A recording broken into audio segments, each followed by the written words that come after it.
been more than a year since Governor Baker signed a landmark law to address the opioid epidemic here in Massachusetts. And since then, he's also joined the president's commission to tackle the crisis nationwide. I sat down with the governor to talk about what's working, what we can do better, and how Massachusetts could set an example for other states when it comes to confronting the crisis. What is the priority, do you think, for our state? Well, I think the big thing is to stay on the stuff that we've done and recognize and appreciate that you don't get out of a problem like this in a year or two when it took 15 years to get into it. And there are encouraging signs that we're heading in the right direction.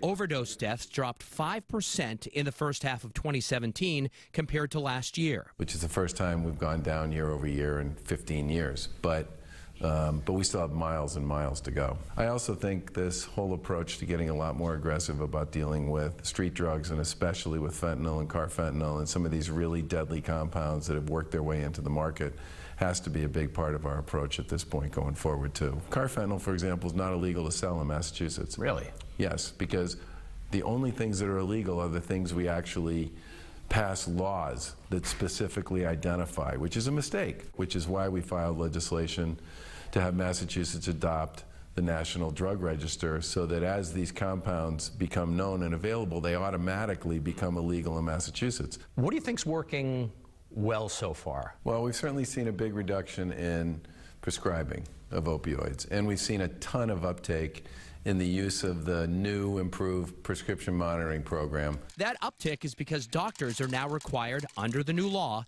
to check a patient's drug history before prescribing opioids.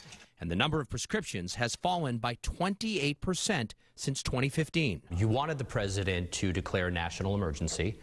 He did so in August. Obviously, it hasn't been a lot of time. Yep. But have you seen any change since that has happened? Well, our hope and expectation is when the final report comes out this fall, he'll use that national emergency as a device to drive some of the recommendations that don't require legislation. I mean, for example, why are we the only state in the country where you have to take a course in pain management and opioid therapy to graduate from medical school, dental school, pharmacy school, and nursing school?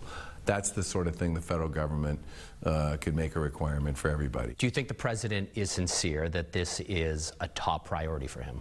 Well, when he talked about putting this together in the first place, he talked about his brother who had a terrible problem with alcohol. I think this is something that's important to him, and I do believe that the Commission's recommendations will get the attention they deserve, and it's certainly my hope that they get implemented. The National Commission that Governor Baker is on would also like to see increases in the availability of treatment, medication to fight addiction, and access to Narcan as well. You can find the governor's entire interview on our website, cbsboston.com.